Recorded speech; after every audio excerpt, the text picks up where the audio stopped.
Hello बच्चों, स्वागत है आप सभी का आपके हिंदी व्याकरण की कक्षा में। तो आज हम देखेंगे आपका अंतिम अध्याय यानी कि आपका अध्याय संख्या 19 जिसका नाम है निबंध लेखन, ऐसे राइटिंग। तो निबंध क्या होता है? ये भी दो शब्दों से मिलकर आपका बना है, नी और बंध, यानी ये अच्छी तरह से बंधा हुआ। ठीक है।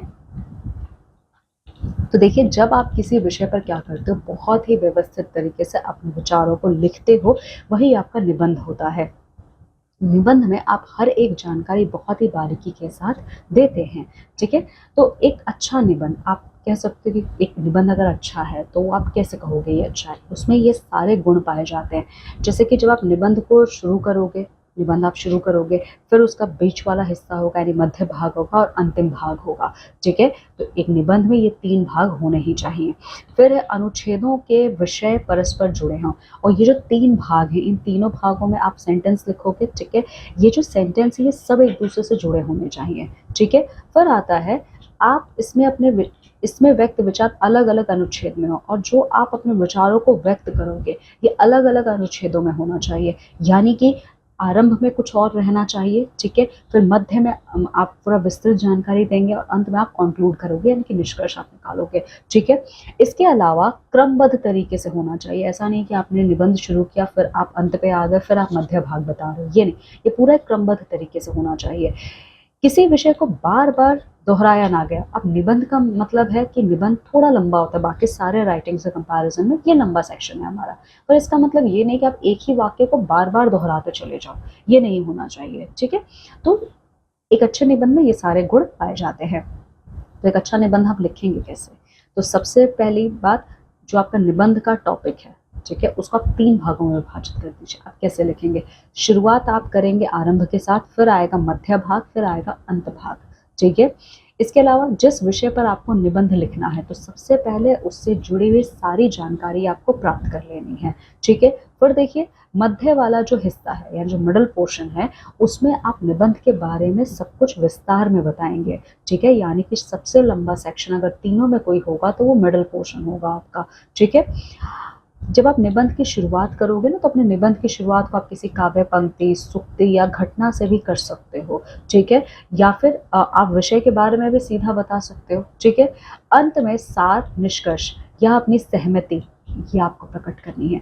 देखिए, जो निबंध का स्टार्टिंग पोर्शन और एंडिंग पोर्शन ये लेंदी नहीं होना चाहिए। ये विद इन 3 to 4 लाइन्स आपको खत्म कर देना है। सबसे ज्यादा लेंदी पोर्शन जहाँ पे आपको सबसे ज्यादा लिखना है वो है आपका मध्य भाग।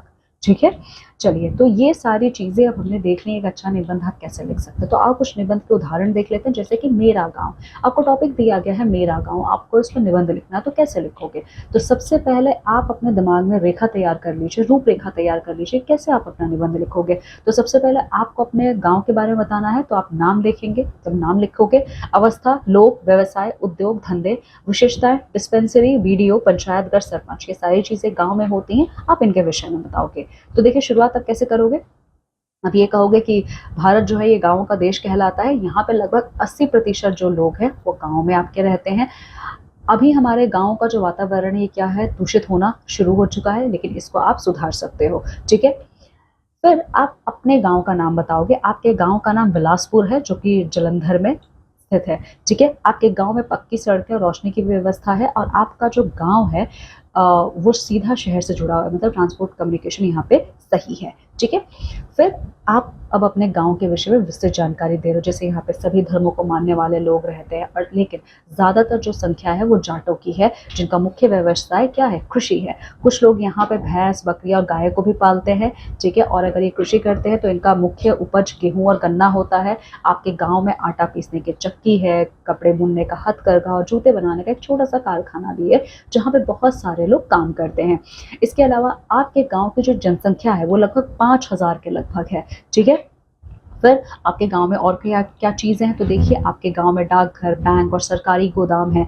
ठीक है। यहाँ पे एक हाई स्कूल है, लड़कियों के लिए मिडिल स्कूल है। आपके गांव के आधे लोग क्या है, अच्छा खासा पढ़े लिखे हैं। ठीक है। इसके अलावा गांव के जो सरपंच हैं उनका नाम है श्री रामपाल जी। तो गांव की उन्नति के लिए वो बहुत ज़्यादा अग्रसर रहते हैं। परमात्मा से आपका यही प्रार्थना है कि आपका गाँव एक समृद्ध गाँव बने। ठीक है। तो इस प्रकार से आपने निबंध लिखा। अब दूसरा देखिए, मेरे स्कूल का पुस्तकालय। तो रूपरेखा तैयार कीजिए, जैसे कि पुस्तकालय का नाम, अध्यक्षा, अनेक भाषा भाषाओं की पुस्तकें, अनेक विषयों के ग्रंथ, समाचार पत्र के नाम, पुस्तकालय का रूप, सजावट इत्यादि। ठीक है, तो देखिए आप लिखेंगे प्रस्तावना आप कैसे देंगे इसका।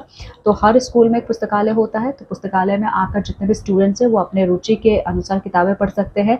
आपके स्कूल में भी एक पुस्तकालय है और आपकी जो पुस्तकालय अध्यक्षा है उनका नाम श्रीमती कमला देवी जी हैं, जो समय समय पर अच्छी किताबें आपको पढ़ने के लिए देती रहती हैं।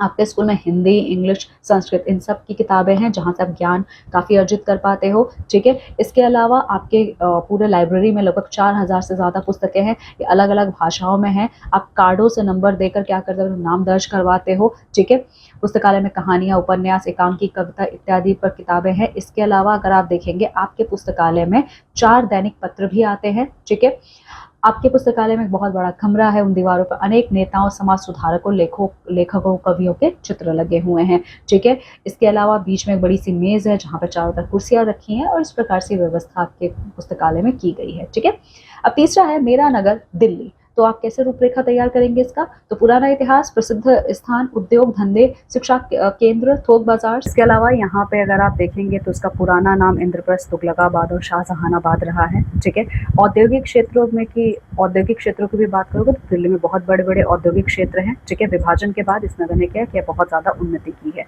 यहाँ पे गांधी, नेहरू, इंदिरा गांधी, लाल बहादुर शास्त्री जैसे बहुत महान पुरुषों और स्त्रियों के क्या है यहाँ पे समाधियाँ बनी हुई हैं। तो बच्चों इसी प्रकार से ये आपका समाप्त हो रहा है निबंध वाला। ठीक है, ये टॉपिक। अब अगला है आपका मेरा विद्यालय। तो इस पर आप कैसे निबंध लिखेंगे, तो देखिए यहाँ पे दिया हुआ है।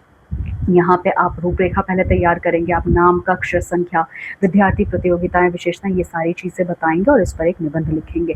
फिर आता है आपके पास व्यायाम। तो व्यायाम के बारे में आप क्या बताएंगे, तो यहाँ पे रूपरेखा में देख लीजिए। तो व्यायाम का पहली बात मतलब क्या है, इसके क्या लाभ होते हैं, ये कितने प्रकार के होते हैं और आप बच्चों को व्यायाम क्यों करना चाहिए, क्यों इतना ज़्यादा महत्वपूर्ण है ये आपके लिए। ठीक है, बच्चों के साथ साथ बूढ़े लोगों के लिए भी बहुत ज़्यादा ज़रूरी है। ठीक है, ये सारी चीज़ें बताते हुए आप इस टॉपिक पे भी अपना निबंध लिखेंगे। फिर आपका अंतिम आता है, छठवां है आपका समाचार पत्र। तो समाचार पत्र के ऊपर निबंध लिखने के लिए आप क्या करेंगे, कैसी रूपरेखा तैयार करेंगे। तो समाचार पत्र का महत्व, समाचार पत्र कितने प्रकार के होते हैं, इनका समाचार पत्रों का विषय क्या होता है, इनके लाभ क्या क्या हैं।